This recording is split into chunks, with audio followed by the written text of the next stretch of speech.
Shalom, selamat pagi teman-teman yang terkasih di dalam Kristus.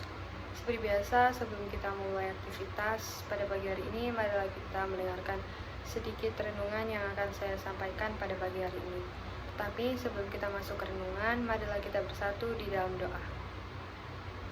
Allah yang berbelas kasih, sabdamu adalah terang dan pelita hidup kami. Bimbinglah kami dengan Roh Kudus-Mu untuk membaca dan merenungkan sabdamu. Dengan daya Roh Kudus-Mu itu, bukalah telinga dan hati kami untuk mendengarkan sabdamu. Terangilah budi dan hati kami untuk memahami sabdamu. Sinikanlah hasrat jiwa kami untuk meresapkan sabdamu. Doronglah kehendak dan tekad kami untuk mengamalkan sabdamu dalam hidup dan berutusan kami sehari-hari. Demi Kristus, Tuhan kami. Amin.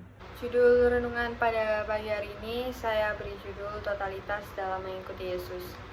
Bacaannya diambil dari Lukas 9 ayat 57 sampai 62. Ketika Yesus dan murid-muridnya melanjutkan perjalanan mereka, berkatalah seorang di tengah jalan kepada Yesus, "Aku akan mengikuti engkau kemana saja engkau pergi." Yesus berkata kepadanya, "Serigala mempunyai liang dan burung mempunyai sarang, tetapi anak manusia tidak mempunyai tempat untuk meletakkan kepalanya." Lalu ia berkata kepada seorang lain, "Ikutlah aku." Tetapi orang itu berkata, "Izinkanlah aku pergi dahulu menguburkan bapakku." Tetapi Yesus berkata kepadanya, "Biarlah orang mati menguburkan orang mati, tetapi engkau pergilah dan beritakanlah kerajaan Allah di mana-mana." Dan seorang lain berkata, "Aku akan mengikuti engkau, Tuhan, tetapi izinkanlah aku pamitan dahulu kepada keluargaku." Tetapi Yesus berkata, "Setiap orang yang siap untuk membajak tetapi menoleh ke belakang, tidak layak untuk kerajaan Allah." Amin. Pada hari ini, Yesus mengajak kita untuk mengikuti Yesus secara total.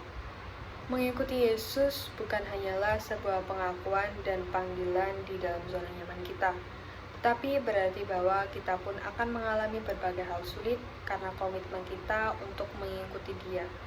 Mereka dengan gagah berani mengakui dan tak gentar sama sekali, walaupun mereka harus dihina, dicaci maki, bahkan dibenci. Sebab sesungguhnya itulah pembelaan iman yang sejati, yang tidak takut akan apa yang akan terjadi. Sebab Yesus sendiri telah menjamin hidup kita setelah itu.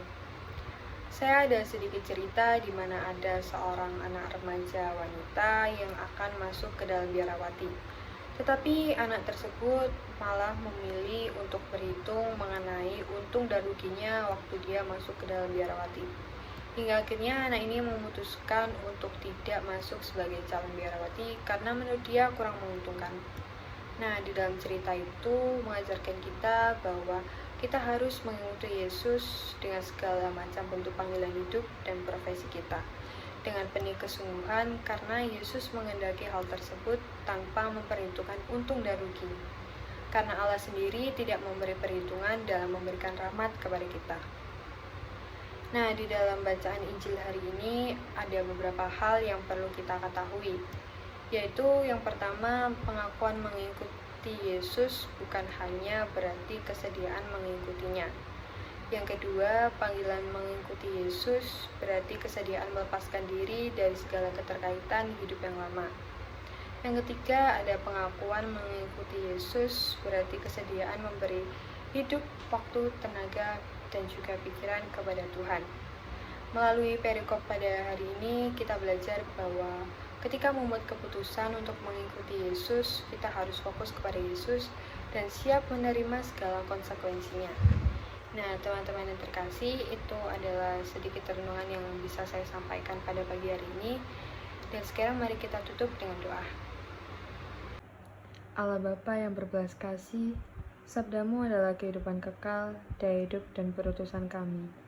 Naungilah kami dengan Roh Kudus-Mu, agar kami dapat melaksanakan misi putramu, menyampaikan kabar baik kepada sesama yang miskin dan berkekurangan. Semoga daya sabdamu yang kami wartakan menyembuhkan sesama yang sakit, menghibur yang berduka cita, meringankan yang berbeban berat, meneguhkan yang lemah imannya, memberi harapan baru bagi yang putus asa. Demi Kristus Tuhan kami, amin.